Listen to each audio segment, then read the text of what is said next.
Olá, bom dia! O que você acha de sair do litoral brasileiro, cruzar o Paraná, passar pelo Paraguai, Bolívia e Peru e chegar do outro lado da América do Sul, na costa do Pacífico? E tem mais. Tudo isso a pé?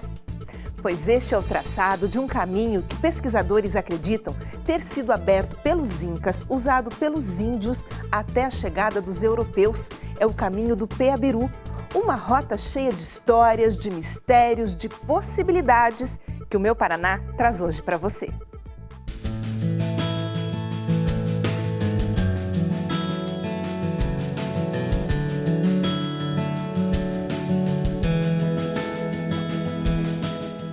Um caminho milenário, uma rota indígena, uma estrada que cortava a América do Sul cruzando o Paraná. Em várias regiões do estado, pesquisadores tentam refazer essa rota. Eles acreditam que alguns trechos podem ter sido preservados e tentam identificar locais que teriam resistido ao tempo.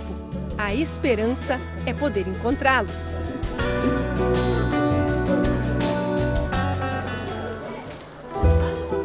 O município de Peabiru, no noroeste do Paraná, seria um desses pontos de passagem de povos muito antigos, o chamado Caminho do Peabiru, que acabou batizando a cidade. Na praça da igreja, um marco indica qual era a rota indígena que atravessava a América do Sul. Um endereço antigo seria outro marco histórico, um acesso à velha estrada que ligava Peabiru a Campo Mourão, no noroeste do estado.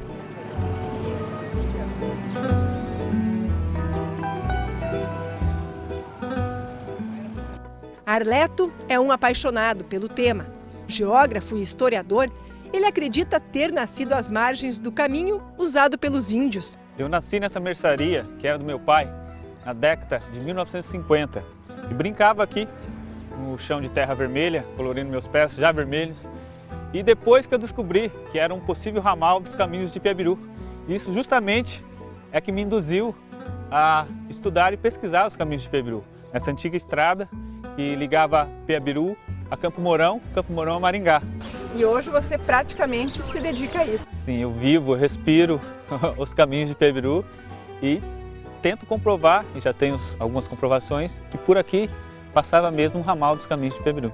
Quer dizer, esse aqui era um caminho indígena. Era um caminho indígena que depois, posteriormente, foi usado pelos colonizadores para chegar a este ponto, para formar a cidade, e eles usaram o mesmo traçado da estrada para fazer a estrada urbana, traçar o mapa urbano da cidade. Era uma rota transcontinental, a mais importante da América do Sul, com aproximadamente 3.000 quilômetros de extensão, e que ligava o Oceano Atlântico ao Pacífico.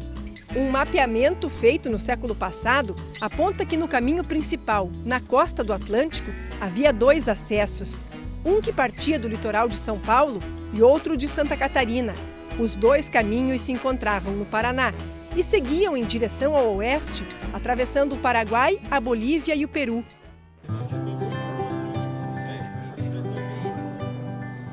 O pesquisador trabalha para redescobrir essa rota e se esforça para contar a história. Na cidade, ele segue como um guia, divulgando a história. Leva moradores, grupos de estudantes e curiosos para uma trilha. Ora por estradas abertas que cortam propriedades rurais, ora pela mata. O caminho é demarcado, percurso feito de curiosidades e muitas histórias. Os índios Guarani caminhavam pelo caminho de Peabiru para chegar à terra sem mal, ao Uive Maraê, que na língua tupi-guarani significa terra sem mal, uma terra onde não havia dor, nem pranto, nem sofrimento. E para demarcar este caminho, eles usavam o apicá, que é uma marca, como se fosse uma placa de sinalização da rodovia, do caminho de Peabiru. Vendo esse apicá, eles sabiam que estavam no caminho certo, no caminho de Peabiru. Tudo ao longo do trajeto tem uma explicação. Peabiru vem do tupi-guarani Peabiu, que quer dizer caminho gramado amassado. Como esta vegetação a gente pode encontrar aqui, que foi encontrado em vários outros trechos do caminho de Peabiru no Paraná. E nós estamos demandando estudos para identificar se essa vegetação tem relação com as outros tipos de gramas que é encontrado em outros trechos do caminho de Peabiru no Paraná. De acordo com os pesquisadores que tentam identificar o traçado do caminho do Piabiru aqui no Paraná, essas ruínas seriam mais um indício de que possivelmente essa estradinha rural foi usada também no passado pelos índios. Ardeta, por que vocês acreditam que esse era um espaço também dos indígenas? Toda esta região, toda essa área era habitada pelos indígenas, principalmente os Caigangues, Xetá e os Guarani. E aqui nós encontramos muitos vestígios deles.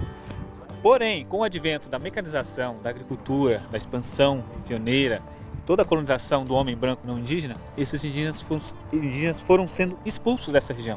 E ficaram só os vestígios que hoje nós tentamos identificar.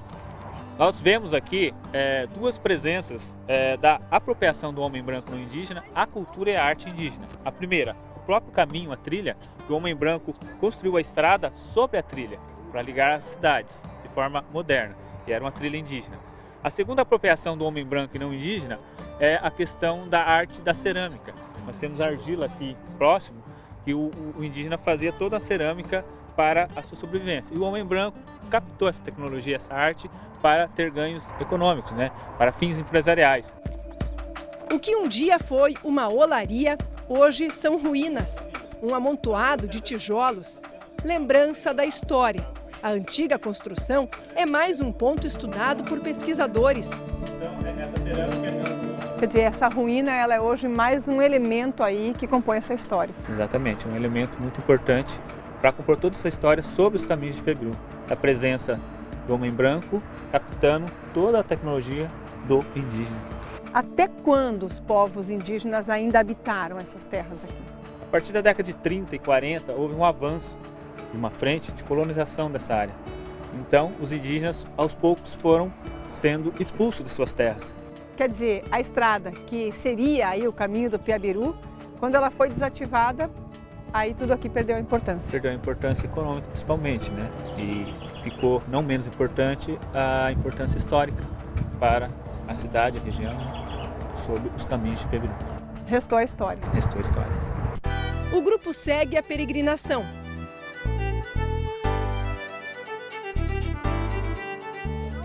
Nessa caminhada, no meio da mata, todo instante a gente se depara com uma curiosidade, uma descoberta, um indício de que essas terras teriam sim sido habitadas por indígenas.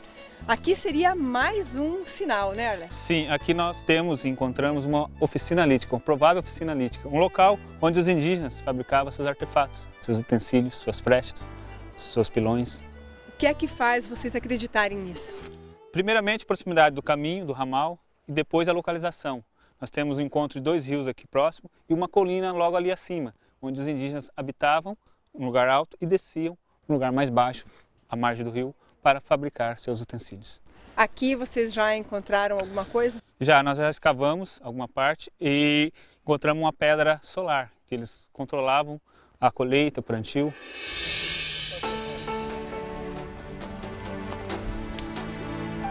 Refazer esse caminho milenar para os jovens é mais que uma aventura.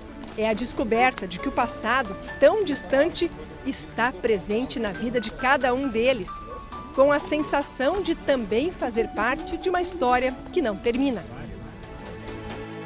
Conforme a gente vai passando pelos lugares, a gente fica, eita, muita gente já passou, tal.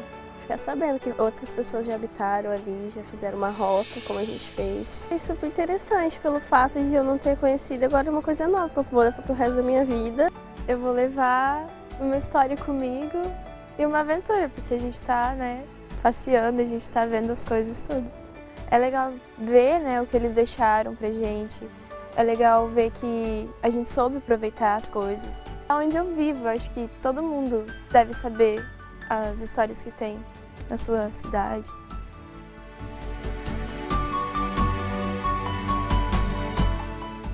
Depois dos comerciais, a beleza das paisagens ao longo do caminho do Piabiru. Nós voltamos em 1 minuto.